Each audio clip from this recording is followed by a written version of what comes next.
सुप्रभात बच्चों। आज हम अपनी हिंदी व्याकरण का पाठ 10 पढ़ेंगे, जिसका नाम है क्रिया मतलब काम। किसी द्वारा किया गया कोई ना कोई काम क्रिया कहलाता है।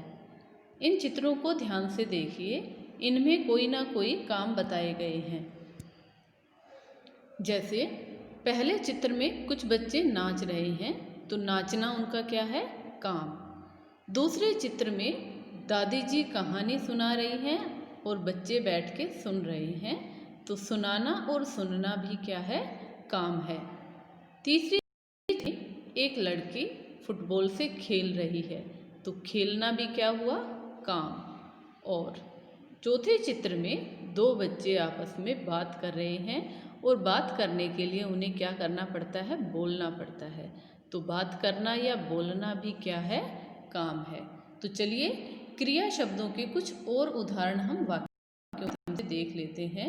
क्रिया है वो हमेशा वाक्य के अंत में लगती है।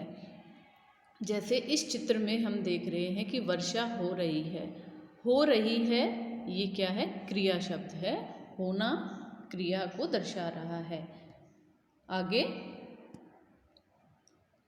कोई ना कोई काम है वो या तो स्वयं हो जाता है या कुछ किसी के द्वारा किया जाता है। जैसे इस चित्र में देख रहे हैं हम, मोर नाच रहा है, तो नाच रहा है, नाचना इसमें क्या है? क्रिया है।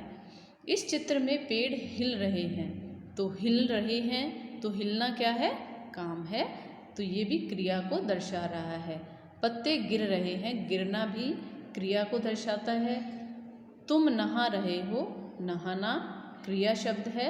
इन सभी चित्रों में आप देख रहे हैं कि क्रिया शब्द है वो वाक्य के अंत में लगा है। तुम बैठे हो, बैठना भी एक काम है। तुम बोल रहे हो, बोलना क्रिया है। तो वर्षा होना, नाचना, हिलना, गिरना, नहाना, बोलना, बैठना, ये सभी काम बताने वाले शब्द हैं। और काम बताने वाले शब्दों को ही क्या कहते हैं? क्रिया कहते हैं, जिसमें किसी काम को बताया जाता है। तो काम है वो दो तरह के होते हैं। या तो काम स्वयं हो जाता है, काम का होना मतलब क्रिया का होना। जैसे कुछ काम ऐसे होते हैं जो हमें नहीं करने पड़ते, स्वयं हो जाते हैं। जैसे निकलना, सूरज का निकलना, चांद का निकलना स्वयं होता है। ये चमकना, तारों का चमकना, ये भी एक स्वयं होने वाली क्रिया है। और दूसरा काम होता है करना, जो हमें करना पड़ता है, वो क्रिया का दूसरा रूप है। जैसे खेलना, अगर हम खेलने जाएंगे नहीं तो खेलना कैसे होगा? गाना, हमें गाना पड़ता है तब गाया जाता है। कूदना, ये होते हैं जो क्रिया की जाती है। तो क्रिया के दो भेद हुए, क्रिया करना और क्रिया का होना। क्रिया होना मतलब जैसे निकलना, चमकना, गरजना, बहना, उगना आदि, ये क्रिया स्वयं हो जाती हैं। और ऐसे काम जो हमें करने पड़ते हैं, उनका मतलब होता है क्रिया का करना। जैसे खेलना, गाना, कूदना, नाचना, घूमना, हंसना, ये सभी क्रियाएं हमारे द्वारा की जाती हैं। तो क्रिया के दो भेद हैं, क्रिया होना और क्रिया करना।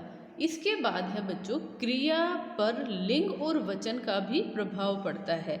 लिंग हमने पढ़े थे कि लिंग दो तरह के होते हैं, स्त्रीलिंग और पुल्लिंग।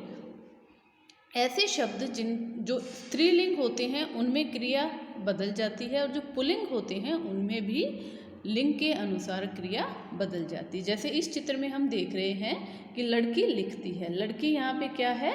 स्त्रीलिंग है। तो यहाँ पर लड़की के लिए लिखती शब्द का हमने प्रयोग, क्रिया शब्द का प्रयोग किया है। तो लिखती यहाँ पे स्त्रीलिंग, लड़की स्त्रीलिंग है, तो यहाँ पे लिखती क्रिया का प्रयोग किया है। और लड़का क्या है? पुल्लिंग शब्द है, तो इसके लिए क्रिया आया है लिखता। तो लिंग का भी क्रिया पर प्रभाव पड़ता है। स्त्रीलिंग और पुल्लिंग शब्दों के साथ जब क्रिया लगती है तो उसका जो रूप होता है वो बदल जाता है। इसी तरह वचन के अनुसार भी क्रिया बदल जाती है। एक वचन और बहुवचन, वचन के दो भेद हैं। लड़की भाग रही है, लड़की यहाँ पर क्या है? एक वचन है, तो भाग रही है आया है। यहाँ पे है मतलब एक लड़की के साथ प्रयोग किया गया है। लड़कियाँ भाग रही हैं, लड़कियाँ यहाँ पे क्या हैं? ज़्यादा हैं, तो यहाँ पर क्या आया? है के साथ बिंदी आई है पीछे है के बिंदी लगी है, तो है यहाँ पे क्या है, बहुवचन है। तो संज्ञा शब्द यदि एक वचन होता है तो क्रिया भी उसी के अनुसार एक वचन की होती है, और संज्ञा शब्द अगर बहुवचन है तो क्रिया भी उसके साथ बहुवचन की ही प्रयोग की जाएगी। तो इस तरह क्रिया शब्दों पर लिंग और वचन का भी प्रभाव पड़ता है। तो चलिए कुछ और क्रिया शब्द जान लेते हैं। खाना, बजाना, दौड़ना, पाना, आना, पढ़ना, सोना, गिरना, जाना, लाना, तैरना, बैठना, देना, चढ़ना, उतरना, रोना, कूदना, हंसना, लिखना, सोचना आदि। इनके अलावा बहुत से क्रिया शब्द होते हैं जो किसी ना किसी काम को दर्शाते हैं। तो बच्चों ये था हमारा क्रिया का पाठ। तो हमने इस पाठ में सीखा कि काल और वचन के अनुसार क्रिया का जो रूप है वो बदल जाता है। काल यहाँ भूतकाल, वर्तमान काल और भविष्यत काल, उसमें भी क्रिया है वो बदल जाती है। जैसे हम वर्तमान काल में मैं खाना खाता हूँ, मैंने खाना खाया, मैं खाना खाऊंगा। काल का मतलब है समय, समय के अनुसार भी जो क्रिया है उसका रूप बदल जाता है। और वचन के अनुसार भी हमने पढ़ा कि अगर एक वचन और बहुवचन है तो उसके अनुसार क्रिया का रूप है वो बदल जाता है। इसी तरह लिंग के अनुसार भी क्रिया बदल जाती है। क्रिया है वो वाक्य के अंत में आती है हमेशा। कोई भी जो क्रिया शब्द हैं वो अंत में लिखे जाते हैं। कोई भी वाक्य है वो क्रिया के बिना पूर्ण नहीं होता। अगर उस वाक्य में क्रिया शब्द नहीं है तो वो वाक्य पूरा नहीं माना जाता।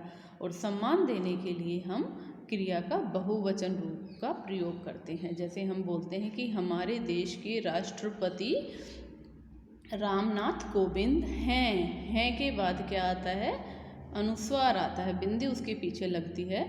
तो कोई भी जो रिस्पेक्टेड पर्सन होता है हम उसका सम्मान देते हैं, तो उसके लिए हम बहुवचन का प्रयोग करते हैं। तो अब आप इस वीडियो की सहायता से अपनी हिंदी व्याकरण का पाठ 10 अच्छे से पढ़ेंगे और अभ्यास कार्य स्वयं करने का प्रयत्न करेंगे। धन्यवाद।